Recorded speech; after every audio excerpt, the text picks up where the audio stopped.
Il y a un projet minier qui nous intéresse depuis longtemps, Métaux Torngat.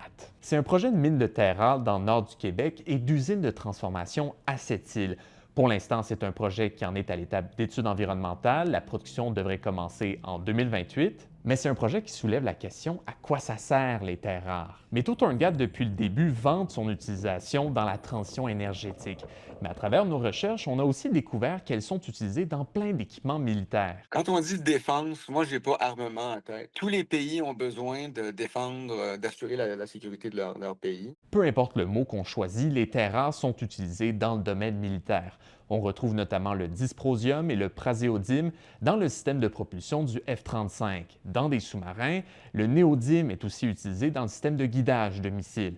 Tous des éléments qu'on retrouve dans le gisement de métaux Torngat. Lui, c'est Eric Eichen, le PDG de Vacuum Schmelze, une multinationale qui fabrique des aimants à partir de terres rares. Au mois d'août, l'entreprise a conclu une entente qui prévoit l'achat d'une part importante de la production de métaux Torngat. VAC vend ses aimants à l'industrie automobile, de l'aviation et des technologies vertes.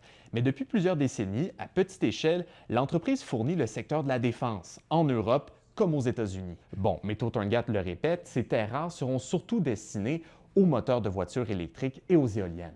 Mais l'entreprise ne s'oppose pas à l'utilisation de ces produits dans l'industrie de la défense et ça fait réagir. Les terres rares sont utilisées comme composantes centrales dans l'armement et dans la course à la militarisation dans le monde. Et c'est, selon nous, ce qui explique l'empressement de l'Occident de développer ces alliances là, entre les partenaires de l'OTAN face à l'hégémonie chinoise dans le contrôle des terres rares. Une hégémonie qui pousse Ottawa à développer les terres rares au pays.